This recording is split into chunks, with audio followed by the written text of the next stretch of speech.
On today's podcast, we sit down with Powerhouse artist manager and co-founder of Sturdy and Range Media Partners, Tyler Henry. Tyler's work with hitmakers like Party Next Door, Corday, and Wonder Girl has shaped the careers of some of today's most exciting talent. We dive deep into the radically changing role of the manager, the real reasons artists struggle to break through, and the qualities that define success in today's music industry. Tyler shares the hard truths of artist development, why the road to success takes years of repetition, and the books and experiences that have inspired him along the way. Think having a manager is the magic bullet? Think again. This conversation is packed with insider wisdom for every artist and industry professional ready to level up. Insiders, are you ready? Welcome to MUBUTV's Music Business Insider Podcast, where our mission is to educate, empower, and engage artists and music business professionals who are dedicated to having a successful career in the new music industry. Here are your hosts, Rich Ezra and Eric Knight. Welcome back, Insiders, to another episode of the MUBUTV Music Business Insider Podcast, where our mission is to educate, empower, and engage your music career. On today's episode, we welcome Powerhouse manager and entrepreneur Tyler Henry, a key force behind artists such as Party Next Door, Corday, Wonder Girl, and many others. In this raw and in-depth interview, Tyler opens up about the transformative role of artist managers in an ever-changing music industry, the true qualities he looks for in artists, and why success is no longer defined by charts alone. He breaks down why young artists need to build their own foundation before seeking a manager, the importance of teamwork, and how managers today are not just business partners, but often mentors, therapists, and leaders all in one. Tyler shares his vision for the future of management, including how business models and technology are changing the landscape and what it really takes to lead artists to long-lasting, fulfilling careers. Plus, he gets real about the challenges of scaling a management business, the evolving value of record labels, and why repetition, authenticity, and persistence are the keys to breaking through. If you've ever wondered what it takes to develop not just hits, but legacies, stay tuned. You'll hear invaluable insight for artists, managers, and anyone looking to thrive in the modern music business. But first, a word from our sponsor. Hey, Insiders! Are you an aspiring musician, artist, band, or future music business professional looking to take your career to the next level? Well, look no further. At MUBUTV, we offer personalized career counseling and coaching designed specifically for folks like you. Imagine having both of us by your side, guiding you through every step of your music journey. Our sessions are tailored to meet your unique needs, focusing on critical aspects of your music career, such as refining your songs, defining your artist story, identifying your target audience, and enhancing your social media presence, just to name a few. Whether you're just starting out or looking to elevate your existing career, we've got you covered. Our comprehensive approach ensures you get insights on everything from live shows to branding and marketing strategies. We understand that every artist is unique. That's why our coaching is personalized just for you. And here's the best part. We offer flexible coaching packages that fit any budget. Choose from individual sessions ranging from 30 to 90 minutes,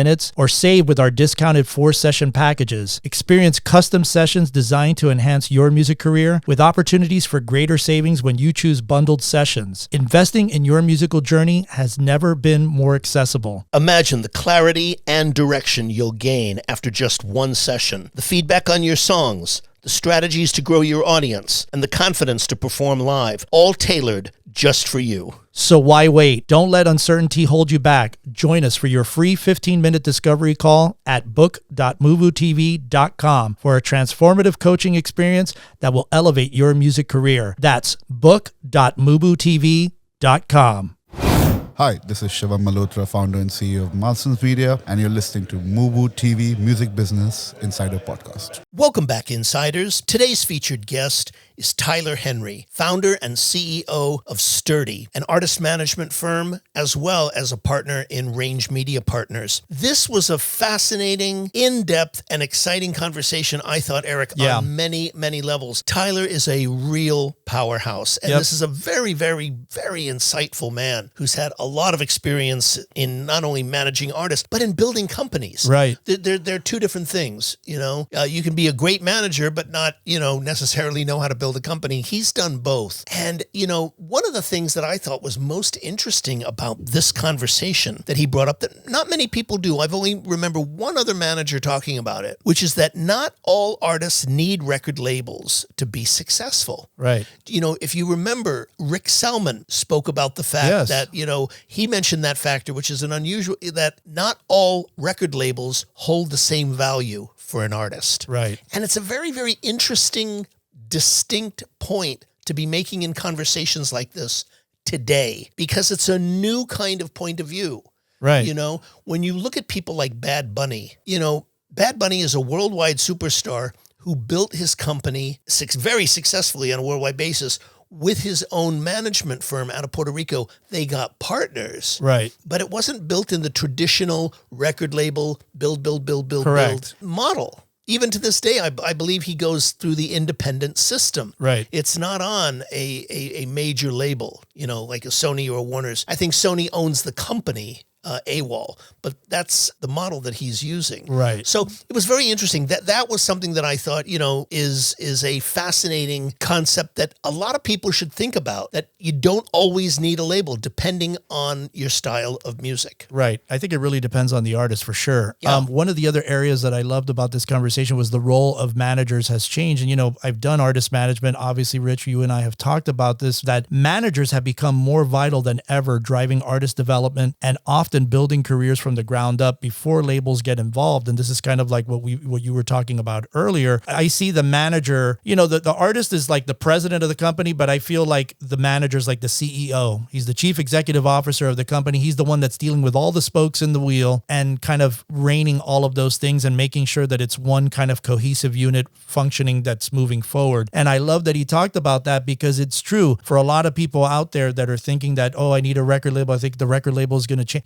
That's not the case. You need the initial team, and you need somebody to believe in you, and a manager can come in early that believes in what's going on and can get all of these things set up. It's like you always talked about, Rich, where, today, before you get the attention of a label, you need to be like at a 40, 50, 60% of the way there before people are going to kind of come into the fold. And so I really loved what he said about that. Yeah, that's a very important point. And it's one of the most crucial grounding aspects of, I believe, the role of the artist in today's world, because, I've been in this a long time. And the one thing that I notice about the world today, not from a business standpoint, but from an artist standpoint, is that somehow, and I'd love to explore this more. I'm always interested. Even artists who are, fairly, doesn't matter how talented, they never seem to have gotten that memo of what you just said, that their role, their responsibility is so much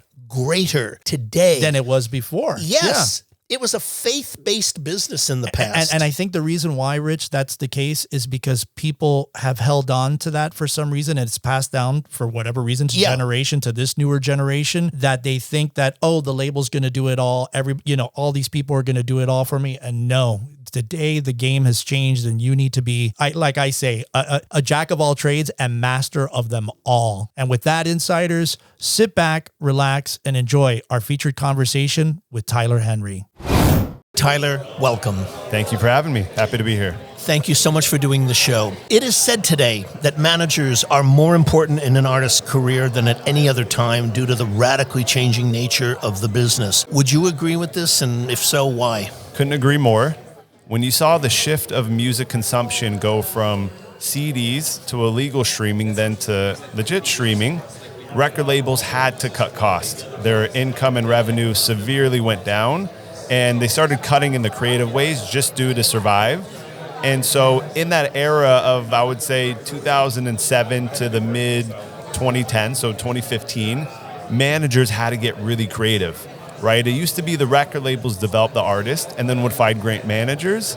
It flipped. Managers started to develop acts and then would find a record label to fit it. And so once that happened, I think it just opened up the gates for managers to know their power and to know, obviously, labels are needed and they're a part of the equation, but we can really get an artist's career going to a point to get a label and an audience excited about it. Absolutely. Tyler, thank you so much for doing the show today. I wanted to ask you today, at what point do you feel an artist needs a professional manager in their career? Oh, I go over this all the time. I think it's actually later than most artists expect, because artists, when they're early on and don't have their foot into the industry yet, they expect these magic managers and people to open up doors, that all of their dreams come true and they step through the other side. And it is not that. You need to develop the work ethic. You need to understand your audience early, and you need to really build and show that a manager can help amplify that, but they can't create that initial spark for you. And so I can't encourage enough for early artists. Develop that on your own. The manager should amplify it and should help you build it and help navigate and guide you in the industry. But you have to do those early steps yourself. Yeah, you have to have a career, or the basis of a career, to manage. You have to have something a to manage. manager won't give you a career, and Correct. that is, I think, often the fallacy, that if I only had a manager, like Right. somehow they would They give open me, the floodgates. Correct. It's right, like, they yeah, would open, yeah. and I'd get the deal. And it's like, you take them through it, and it's like, if you got a record deal, do you have songs? You don't have 30 songs that you're ready. It's like, you're not at that stage yet. It would be like a basketball player asking to have an agent before they know how to play basketball. Exactly. Yeah. Exactly, but they don't see that. Yeah. So, Tyler, having signed and worked with a diverse level of artists like Party Next Door, Corday, and Wonder Girl, notwithstanding talent, what are your 3 top non-creative qualities that you look for in the artist that you're interested in signing? Good question. Unwavering belief in themselves is one, because the waters will get muddy, they will get rocky, we will be knocked off the horse many times, and they have to have unwavering belief in themselves, their craft, their vision. So that's probably first and foremost. Their natural ability and want to work harder than me or anyone on the team. I work really, really, really hard, but I can't work harder than the player or the artist. And so I need to see that they want to try to outwork me, and they're going to message me late at night, message me early in the morning, message me on weekends. I want to have to tell you, hey, like, give me some time. Like, I need to work here. I want to see that level of it versus 3 days have gone by and I haven't heard from you. And this thing I told you to do, I have to follow up with you. You have to just want it more than anyone. It's Kobe getting up at 4 to go to the gym. It's that sort of mentality that artists need to have. And then the third, the ability to be on a team. I think people feel like music is this individual sport when it couldn't be any further from it, because you need a great manager, a great label partner, a great agent, great creative people around you. You're part of a team, and artists sometimes forget that, or they think it's all about them, which we are helping execute your dream, but it's all these pieces that make it happen. And so I love artists that know it takes a team and a village, and they respect everyone on their team. Tyler, with your experience in both developing and breaking new artists and managing high-profile artists, what aspects of artist management do you find most challenging and most rewarding? The most challenging is to be a great manager. Early in an artist's career, you have to be very invested in them as a person, and it takes a lot out of you.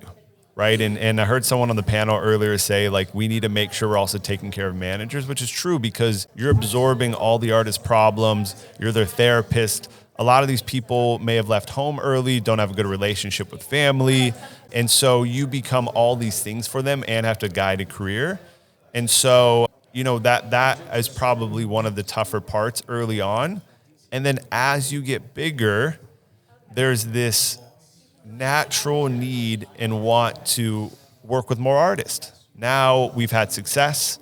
Now I have access to things. Now new artists want me to represent them.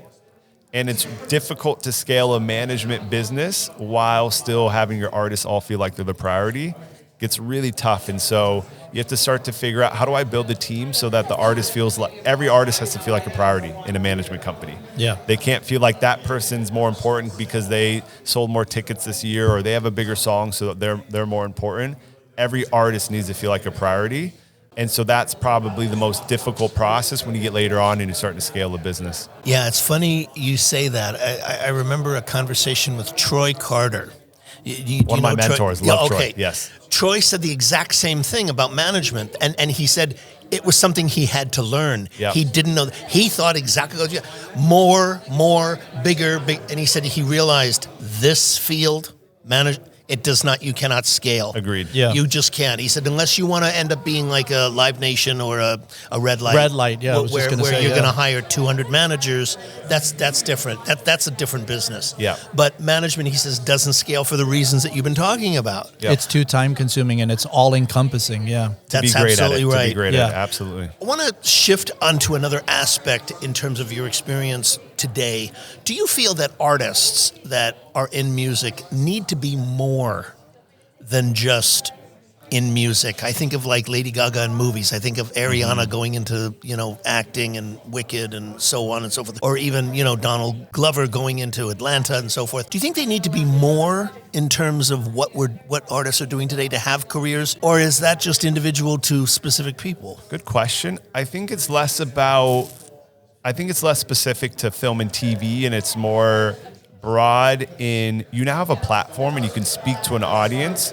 And to this day, and I think I'll feel this way for the rest of my life, music, I think, is the strongest connection point people have with the world and with relationships. And when you think about a song that narrated a certain point in your life, a relationship, your favorite memory with a parent, music has so many core memories in us, and it resonates with us, I think, stronger than film and TV do, sports do, or other things. And so music artists have this unique ability to talk directly with their fans and to have such an intimate relationship with them.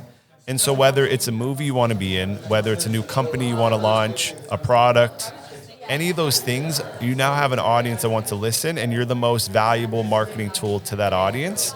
And so I always encourage artists, think beyond music, right? I saw Janae Aiko is a great friend, and she was always into spirituality and meditation, so she launched a meditation app. And she does mindfulness music in that space, and she's built a great company in that. And I've seen other artists use her platform to build amazing things, and just know like you have a really powerful gift and use it the right way that fills your tank, but also does something positive for the world. Yeah, it's funny because, traditionally, we've seen people like Rihanna build very successful brands. Yep. But also, and Justin Timberlake talked about this because there was a period of 7 years that he left music, and he did a lot of acting, and he also talked about launching, but he said, you realize when you get into that takes all of your time, effort, energy, and commitment. And he said, that's why I was away from music for, I didn't make an album There's for a reason 7 years. Ariana hasn't done music the last year And because she 9 was years. making one of the biggest movies ever. And so, Ariana. Rihanna, Yeah. Oh, yeah, that's correct. And exactly. Rihanna now building a multi-billion-dollar brand. It's that becomes your entire life. And so you have the platform, know the power in it, but do things you care about, because you don't just need to be a musician. If that's the way that got you into it and brought you some early success, amazing, nurture that. Always know there's a part of you that's an artist, but know like we're complex people. We can be multiple things. I'm not just a manager. I can be other things too. And so artists are the same way. Tyler, is the value of a record label in today's world the same for all artists? No. We are in this amazing time to where record labels will always be around. They will always be great partners to certain artists, but it's just there, right? You look at an artist like Bad Bunny, who was for 3 years was the highest streaming artist in the world, and he built that independently with him and his manager out of Puerto Rico. And there's they distribute through a major, but it's fully independent. They own all the 100% of their music. They come up with all the plan. There's no one there telling them what to do. They're building it as they go. And he's achieved the highest level of success, stadiums, highest streaming artist for multiple years around the world. And so speaking Spanish. And so it's not needed. And I think that's so incredible for the just overall health of our industry to say, you know what, it's not dependent on a few people that run a business. It's now in the hands of the creators if they want to put in the work to develop independently. Yeah, and a lot of diverse creators from a lot of different factions of music. Yeah. Not only Latin, but we're seeing the greatest growth in the music industry literally around the world. Absolutely. You you saw very exciting. a couple of artists from Blackpink now have solo careers, and they're acting and putting out individual records, and it's so cool to see where music's going, that it's just broadening people's experience to art and to what exists out there. It's building a cottage industry, basically. Yeah. Precisely. Tyler, two-part question for you. How do you define and measure success both for your artists that you manage and for your management company as a whole. And the part two of that is that in today's rapidly evolving music industry, has the very concept of success been redefined? So part one of the question, I said it on stage earlier, but whenever I meet a new artist or an artist I'm looking to manage, I ask them, what's your definition of success? Because it's not for me to determine, it's not for your label, it's not for your mother, it's no one except yourself, and what's your definition? I have some incredible artists that are like, you know what? The number in front of, what placement my album is or how many streams doesn't matter. I just want to make great art and make a healthy living doing it. And I don't want anyone to tell me what to do. And I want to make the music I want to make, and that's their definition of success. And then you have some people who go, I want to have the most number ones ever. I want to tour every stadium in the world. I want to be the biggest ever, do it when it's all said and done. And it's like a competitive sport to them. And so okay, that target is different. I can hold them to a higher expectation of the work and commitment it takes from a promo level, marketing level, from a touring standpoint, versus the other artists that may just want to create a career and a living out of it. And so you have to make sure at the beginning that you and the artist are on the same page of your vision, because you as a manager may not be the right fit for where they want to go. And so that to me is the artist's definition of success. As a company, I determine it by it's a two-part of the length of how long a manager stays with an artist, because anyone can sign it, but can you actually hold longevity with the artist and prove value time over time for them to give you a large percentage of their career, which is not easy to do. And second, can you build a relationship with the artist where they trust you as you're their guide, you're their voice in the industry. And so to me, it's that two-pronged approach of trust and also alignment and definition of success. Yeah, it just seems that, today we've redefined success. I mean, somebody was saying to me the other day, success used to mean big hit record, big album sales, lots of tickets sold. Yeah. And he said those tidy classifications, they just don't apply anymore. He said there are lots of people who have no streams, no hits, but they can sell out. You talk about Frank Ocean, MGMT. Another way around. I have an artist on the label side that I can ask every person in this room, no one's ever heard of them, and they make 7 figures a year through streaming. They haven't played a show yet, and that was his goal, was through being a creative artist. He wanted to support his life and his art through streaming revenue, which he's been able to do. And now he's able to go and tour and do things, and he's able to support himself. He's fully independent. He owns his music 100%. And he has a catalog of music that he owns that he gets a profit off of, and actually now go and do more creative things. And so there's so many different ways to approach it now. It's not a one step. It felt like there was one very formulaic way to go about it, and you needed that to achieve sort of financial success on the other end. And it's just such a beautiful, different landscape that I'm excited for. Hey, insiders, we hope that you've been enjoying our featured conversation. Stay tuned because we've got so much value coming your way. But before we dive back in, a word from our sponsor. Hey, Eric, as an artist, what do you find are the most challenging aspects to a music career, especially when you're starting out? Well, I think one of the first things is just trying to get the direction of who you are as an artist, where you want to go, where you want to be. And, we've talked about it on the show a lot. Who is your target audience? Who you are? What do you stand for? What do you believe in?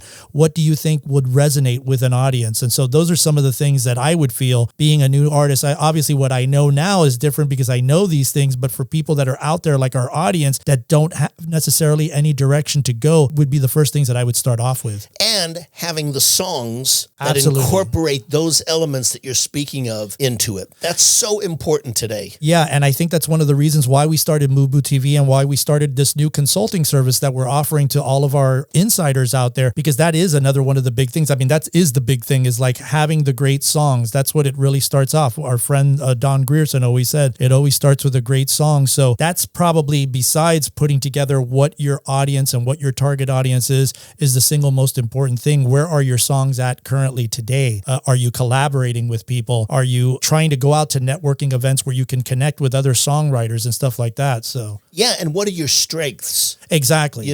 Are you a strong lyric writer? Are you a strong melody writer? Are you a strong musician, a player? Right. And it's really important to get really strong clarity on those issues before proceeding. I totally agree, Rich. And, with our consulting services, we offer a myriad of different packages, and we've made it super affordable for everybody. So, if you guys are interested out there in connecting with us on a coaching call, you can visit book.mubutv.com and start off with a free 15-minute discovery call. Well, yeah, absolutely. There we start with an initial 15-minute call where we can get a sense of who you are, what are the issues that you specifically have and want to work on. Exactly. And we can go from there. Absolutely. Yeah, and we tailor everything to your needs. It's not like a cookie cutter thing. We kind of really want to get to know who you are as an artist, where you at today, what's the snapshot of you as an artist today, and then start trying to craft something that's tailor-made for you. So again, if you're interested, visit us at book.mubutv.com for your 15-minute discovery call. Hi, this is Mark Allen, talent manager and marketing director at the Blossom Agency. Are you an insider? I am. Subscribe now. Tyler, as both a successful manager and entrepreneur, what are the most essential qualities that define a truly great artist manager today? It's funny because I heard someone once say, the artist, you're the CEO of your career in business. I think it's actually false. The manager is the CEO. I agree. And the artist is the owner. They're the chairman of the company. Exactly, they're the chairman, yeah. They're the chairman. They're the big dog that calls the shots at the end of the day, but the CEO is running the business on a day-to-day level. Right. And they're making sure the marketing team is in place, the promotion team, the touring team, the A&Rs are doing their job. They are checking all the parts of this business that need for the artist to succeed. And when you're an early stage manager, just like you're an early stage entrepreneur as a CEO and founder, you have to do everything. You have to know marketing well enough. You have to know where to tour well enough. You have to know how to promote. You have to know how to pick songs. You have to know all these things. But as the artist grows, aka the business, just like a startup, you then can hire great people. So to scale, so it starts by being good and having an understanding of all the areas of the artist's career. And to stay a great manager and to stay on their career, you have to know who's better than you at these things and how to bring them into the team to all work together. And you're then managing people then at that point. You're more so managing the team that's helping produce a product for the artist. Yeah, it's interesting to hear you talk about team because so much of management is that interaction that you're talking about, but yet so many managers are solo. Yeah. Solo entrepreneurs. They're Absolutely. not like part of big. Right.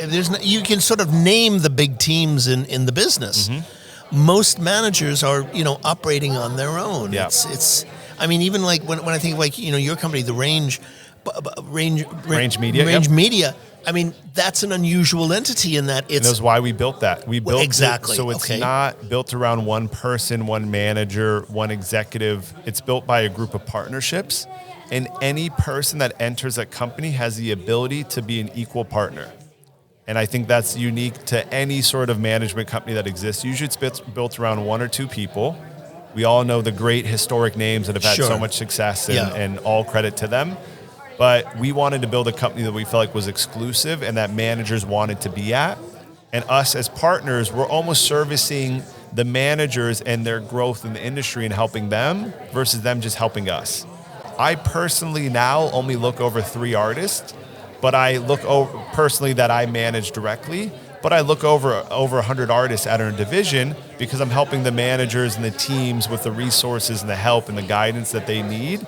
And so they go, oh, wow, Range is actually providing value. It's not just a name on the door that gets me a couple meetings. They're providing daily value to me and my clients' careers, and I want to stay and build with them. Absolutely. No, totally.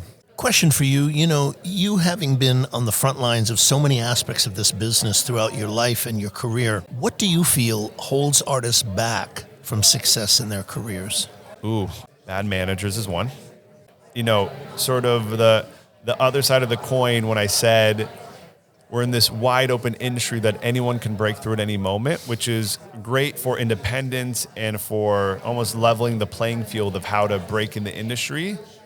Also brings the side of it that you get a lot of inexperienced people that may not be in it for the right reasons, may not have the experience, may not want mentorship to learn the business the right way, enter and have a lot of power very quickly and get access to a lot of money quickly.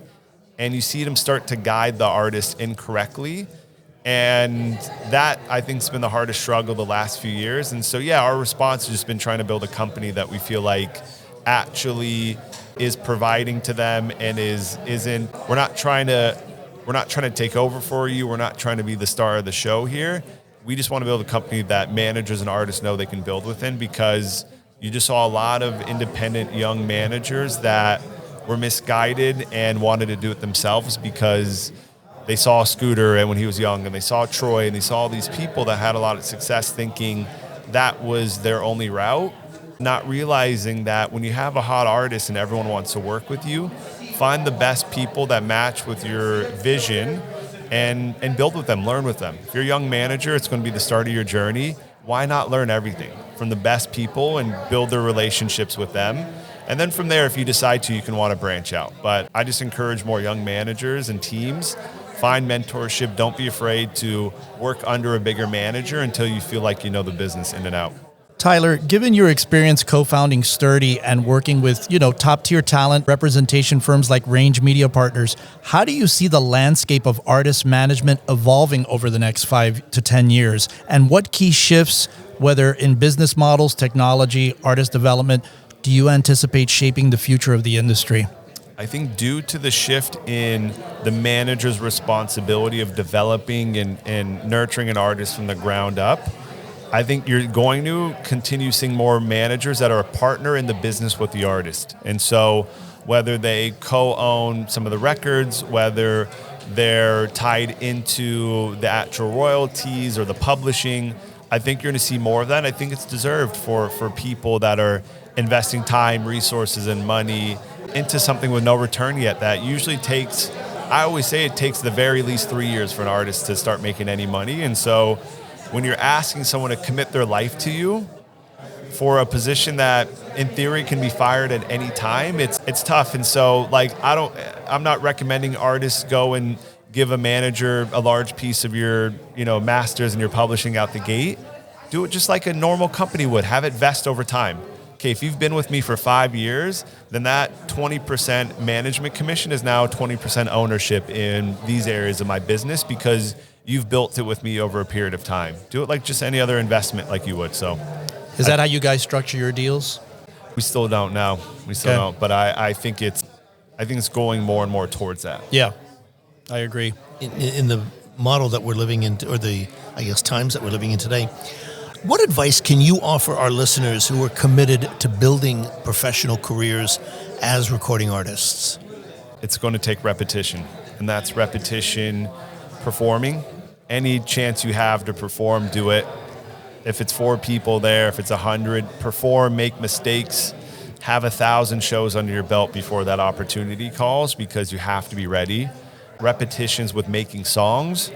Write multiple songs a day, bad songs, good songs. If you're not in the mood, if you are in the mood, just create and find out how you create the best to your ability. And then repetitions when it comes to promoting and marketing your music. Put a video up every day. Guess what? Most of them will suck. Most of them won't have engagement, but you'll start to see and find your groove in it. You'll start to see what you're comfortable with. There's a video by this new artist, Doechii. I hate saying even new because she's been doing it for a few years, but she just won Best Hip Hop Album, which I think she was the 3rd female ever to win it, behind Cardi B and it was an incredible Lauryn Hill. Performance at the Grammys. Incredible performance. She now has a top 10 song in the world and is absolutely on fire. But someone sent me, there's a video online, and I'll try to get the title and link it to you guys so you can send it to your listeners. But she documented the entire process of her career from day one. Wow. And you see her making videos while working a waitress job. You see her making videos while broke, while struggling to pay rent, while no one's listening for years, 3, 4, 5 years. And then she records the moment where the first thing happens and she gets the call from one of the labels, from TDE, who's, I believe they partner with Capitol on her. And she documents the whole moment, and you see this brilliant artist that didn't give up and put up so many repetitions. So now when she gets to the Grammy stage, you see a superstar, but you have to have 1,000 failed videos and 1,000 written songs that suck and 1,000 bad performances to know you can handle that stage. So repetition. Yeah, and to get to that place where you can get that call. That's the thing people never see. Yeah. And that's why I think things like what you've just described with Doechii are so important for people to see that it is a long journey. You know, that it's very rare, and I've been in the business a long time, and careers that happen really fast, meteoric, there can be only one way to go from there. Yep. You know, and it's down. And so, yeah, you can have that immediate hit, but if you don't have the foundation. Even we represent an artist named Shabuzi who had the biggest song last year, and one of the, I mean, enormous. Yeah, and everyone felt like it was overnight, and it's like, this is his fourth project he's put out. Right. He's done hundreds and hundreds of shows, and you know, he's prepared for this moment, and it's a huge sort of first breakthrough moment, and there's challenges in managing that and making sure you can continuously grow as an artist from like one of the biggest selling songs of the year. But he was prepared, you know, there was many projects, many shows. He's been doing content for a long time. And so if you're out there watching and something seems quick, it's not. Yeah. It's not. No, it never is. Tyler, throughout your life, have there been any books, films, or documentaries that have really inspired you, professionally speaking, that you could recommend to our listeners? Yes. And the way I think of my development, my career, because I'm a really old 32-year-old. And I've been managing at a high level since I was 19. And so in management, I always say it multiplies by 10. So a year is like 10 years in normal life. And so I feel like I've seen a lot. And the way I think of my career is, okay, the first section of it, and this was mainly when I was in college, was my education of the music business. How do publishing deals work? What is a PRO? What are neighboring rights? What are the labels? How did they start? It was my music education. Then the next part of my career was, okay, how do I actually apply that? And thinking like, how do I actually do this? And how do I actually learn how to take an artist from point A to point B myself and do the work that way? And then the third part I'm in now is, I call it the leadership era, right? So it's like, in order to scale business and for me to do this with multiple artists, I need to be able to teach young managers and young marketing teams and young executives how to be great and how to work as a team. And so I'm constantly every day reading stuff, trying to improve as a leader. So to actually go to some books, Scooter really early told me to read a book called The Operator. Yes. David Geffen, amazing book. It's the only book he ever authorized. Yeah, and It just opened my world, the possibilities of an entrepreneur, of a guy starting out in a mailroom, getting on a desk, and the multiple incredible businesses and companies he started and sold and came back and did it again. It opened my world to that possibility. Another one is called, what's another good one? I think this is important in terms of like internal. It's called Atomic Habits. Yes. An author named James Clear. Amazing book. And I think we live in a day and age to where people are really loud in what they want to do, but rarely develop the skill sets to stay with something and develop it. And this book is just incredible, of just saying those 1% improvements every day. Yep. If you don't go to the gym and you want to go to the gym, guess what? Don't set a goal of going 5 days, Right. an hour and a half. You're going to burn 1,000 calories. Say, I'm going to go for a 10-minute walk twice a week. Do something manageable and then build from there. That 10-minute walk turns into a jog. That jog turns into this. And so the book just gives you all these great skill sets. Become a better version of yourself and how to set real goals and follow through with them. A third book. This is tough. I read a lot over COVID. I'll kind of give a fun one that sounds a little different. Because I usually read a lot of like leadership books and developing better habits, but I'll sort of give an off one. It's Green Lights by Matthew McConaughey. That's an amazing book. It's just such a interesting, unique, compelling story of this guy's life. And again, I love people's stories and biographies, and the audiobook, he's actually narrating it. And so you feel like you're like listening to one of his movies. And it's remarkable to see this guy's journey. And the part of it that stuck with me the most was he was the highest paid rom-com actor ever. And he killed that part of his career, knowing it wasn't fulfilling him anymore, knowing he wanted to do more. And he had that moment where I said, if I do this my whole career, it'll be unfulfilled and I won't be satisfied. And he told his agent, we will not look at rom-com offers anymore. They're like, you worked for this moment. You worked to be paid 15, 20 million a movie, whatever it is. What do you mean? And he goes, this isn't filling my tank anymore. I want to do something different. So he took a close to 3-year hiatus where he couldn't get a role and did a lot of self-exploration. And then on the other side came out someone I think we all see as one of the more respected actors. He won an Oscar. He's had some really pivotal roles from Interstellar to Dallas Buyers Club to Wolf of Wall Street, and those would have never came if he didn't challenge himself, have a bit of an ego death to say, this isn't why I got into this. And I don't think we see that enough from someone at the top of their game. And so it was really cool, and I loved his journey, and I took a lot from it.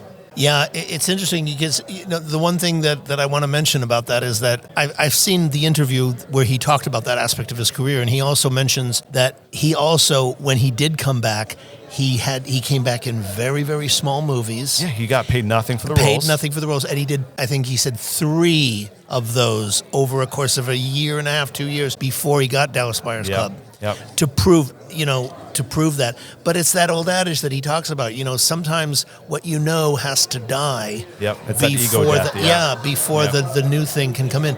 The one thing I wanted to recommend to you, if you haven't seen it, because you didn't mention it, but I know you'd love it if you haven't seen it already, is Inventing David Geffen. The Susan Lacey. If you haven't, let me double check. Yeah, it's the 2-hour documentary that she made. Okay, I have seen it. Yes, on his life, where everybody. Yeah. Okay, yeah, it's the whole history of his life. Remarkable. A remarkable documentary. Like the guy started Cats. Like, what the heck? And he was one of the producers of it. Yeah. So many cool things that you're just Dream like, how Girls, did someone do this all in one career? Start one of the most successful movie studios, started one of the most successful Broadway plays, successful record labels, management companies, on and on and do it a couple times. Yeah, and do it all. Yeah, because he had that 5-year break after Asylum, where he didn't work, and then went into movies, and then before he formed Geffen. Failed in the movie process, and then just got right back up. And again, it's that. I read a quote recently, and it essentially was, you shouldn't do this for validation from others, right? You should do it because you love it, because you're going to commit to it. And, if someone can convince you not to do it, it probably wasn't meant for you, because it's tough, but on the other side is one of the most rewarding things. Yes, and remember, for those people who are old enough to remember in the business, an interesting fact, Geffen Records was not a success for the first 5 years. Right. People forget that. I didn't even know that. Yeah, wow. He came in at a bad time of the industry. He was lucky he had, God, it was awful. When John Lennon was killed, he ended up with a 12 million seller of an album. Wow. But historically, when you look back on that period of time, and he talks about that in the book and the documentary, that it was a very, very struggling time for him to find footing. But after, with then Aerosmith and, Gabriel and all these Guns people N' Roses, Guns N' Roses, yeah. it really, toward the latter half, really took off for him. One of the things I took from his story and Clive Davis' story and these other just great executives is when you look at the building they created that created not only superstar artists, but other superstar executives and managers and people, it's just remarkable. And there's a real craft to that, and you have to really be a leader and someone with a vision that people believe in and commit themselves to. And so that's the chapter I'm in right now in my own life and career and journey, is how do I continuously push myself to be the leader, to build an environment that people want to work hard in, that they know their dreams are seen and that they're supported in, because I think we're lacking good leaders right now, and I'm trying to step up to the plate myself. Wonderful. What is the best way for people to reach you? Is it through the websites or through socials? Socials, yeah. On Instagram, I'm probably on the most. It's at tyler.henry. Hit me DM there. I remember the feeling of trying to get my first opportunity in music, and I'll never forget that. How many people said no or didn't listen or closed the door or couldn't offer a few minutes. And so I try to do it to the best of my ability. If anyone's seriously trying to get in or wants advice or wants me to listen, and it's not just spam, I do open it and I do listen or respond, because I know that feeling, and I want to be there for people. I want to show people that you can do good work, be a kind person, work your ass off, and be successful in this career, because I think a lot of people saw it the other way. I think they saw you had to be a bad person, or you had to be, can I curse? Asshole? Yeah. So you had to be an asshole, or you had to do, bad things to get in these positions. And I want to show it's not that you can, it's hard work. It's building a team. It's improving yourself every day, bit by bit. And I want to open as many doors as I can.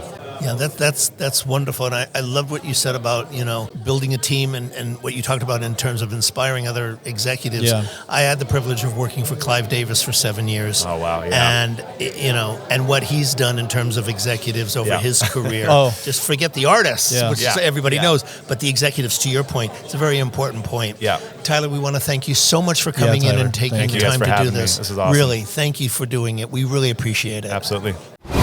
This is exactly as I thought it would be. Yeah. I What a just- bright guy. It's so bright, so intuitive, so intelligent. Tyler is somebody who really understands much more than management. He gets people. More importantly, he gets the culture. And I think that's the key to be a great manager. That's the absolute key. Absolutely. You said it. It's, David Geffen had that. Right. Irving Azoff had that. Scooter Braun had that. There's that league of people that, go beyond just the skill sets and really get the culture that they're in. And that's a really crucial aspect, which one of the things that he said, which I thought was most important is, he spoke about, I think I wrote the quote down. He said, "We are in this amazing time to where record labels will always be around, but it's not that they're always needed." And I think that's incredible for the health of our industry. It's now in the hands of creators. If they want to put the work to develop independently, the means are there to do it. So, this is where, I think insiders, you need to always be thinking, how can I connect with my audience? How can I put things out? It's not the way that it used to be where it's all about having singles. It's all about building your numbers with Spotify or with Apple. I mean, if you're that kind of artist, that can be focused on. But most important is, how do you build a relationship with your fans? That's the most important thing. And some of the most successful acts, whether it's MGMT, whether it's Frank Ocean, whether it's Taylor Swift, all three different types of artists, they have very, very successfully done that. And the important part about all of that is that if you can successfully do that, remember, insiders, you will always have a career. Yeah, and one of the other ones that I can really relate to wearing my artist management hat with managing artists for years is, the most challenging is to be a great manager. Early in an artist's career, you have to be very invested in them as a person, and it takes a lot out of you. And man, it really, truly does. You're absorbing all of the artist's problems. You're their therapist, and it's difficult to scale a management business while still having your artists all feel like they're the priority. This is something that I can speak to just with managing artists in the past.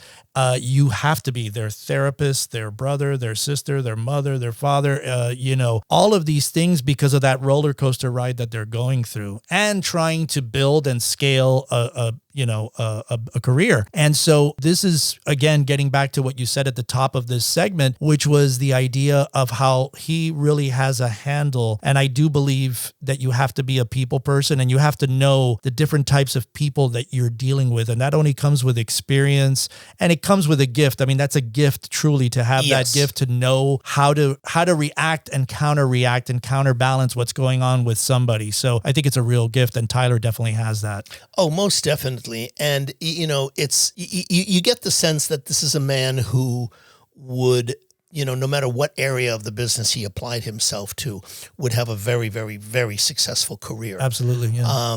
And, he's part of that whole new breed that really understands not only management, but understands the times and the industry and artistry, as you just pointed out, the artistry of what it takes to work with talent. Hey, insiders, thanks so much for tuning into this episode. We really appreciate it. To get show notes, links, and everything that was mentioned during this interview, head on over to our official website at MUBUTV.com/podcast/show notes. If you're enjoying the content and what we're doing here on the show, please subscribe to the podcast on Apple Podcasts, Spotify, or wherever you listen to podcasts from. And don't forget to rate and review our show at iTunes. 5-star reviews are always welcome and help to ensure that our podcast stands out on the top-rated and new and noteworthy charts on iTunes and our space. You can also find us at social media at Facebook, Instagram, TikTok, and Twitter X, all ending with the handle MUBUTV, which is spelled MUBUTV. Don't forget to catch our flagship show, the MUBUTV Music Business Insider video series, airing every week on YouTube at youtube.com/MUBUTV. This show was produced and created by Rich Ezra and Eric Knight.